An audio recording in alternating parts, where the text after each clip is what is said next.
Over the weekend, I had an opportunity to read a pretty good article from Slate.com about how Trump is twisting Christianity to suit his own purposes. And that may be true, but I think the real problem is that Christianity has twisted itself.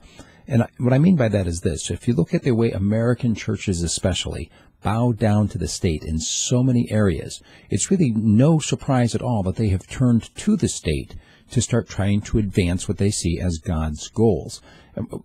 This is something I've been wrestling with for some time. I grew up in a traditional Christian kind of home. We went to church every Sunday. That church happened to have an American flag in the sanctuary, and we would sing patriotic songs on the appropriate holidays. And really, it was kind of all mixed together, this whole worship of the country as well as worship of God. And I went from there, when I went off to college, to a really big church, went to Paris for a while, where I had a really, really small church, went to Morocco, where there is no church.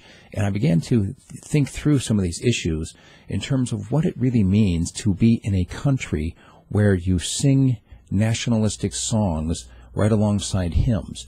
And it's really only been in the last few years that I've come to see the American church as apostate. And now that's a big word to just throw out there, but I want you to consider for just a moment what it really means when you're more concerned about keeping your tax-exempt status than you are about being able to speak your mind about any particular issue. Now, they're talking right now about making sure that churches can be able to speak openly from the pulpit about political issues, but did Christ ask the church to talk about political issues? I don't think he did. I'm pretty sure that Christ was pretty clear that he wanted people to talk about people, that he wanted it to be about relationship, not using the power that you may have to go and force people to change their behavior. If you have to force people to change their behavior to suit what you think is moral, then that's no different than Sharia law. Is it? I mean, you think about it. If people are afraid to break your commandments based on what's going to happen to them either through the political machinations or through being shunned, and not because they're afraid of what's going to happen to them in an eternal sense, if their behavior is motivated by fear at all versus being motivated by a love for the one that created them, then I think we're on the wrong track. I don't know how you feel about this. I'd love to engage you a little bit more on this. Send me an email, steve@radiofreespeech.com, and hopefully soon we'll get this whole phone thing figured out. I thought I had a solution for it this last week, and I managed to spend entirely too much time figuring out that it didn't work.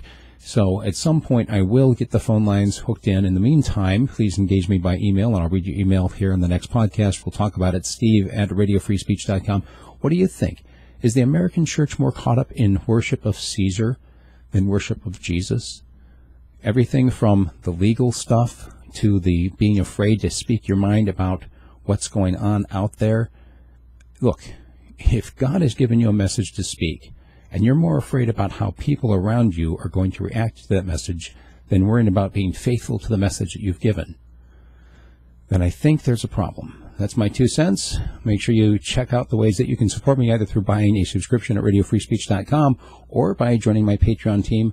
And, of course, all of that is available as well. Send me an email. I'll tell you more. Steve@radiofreespeech.com. Thanks.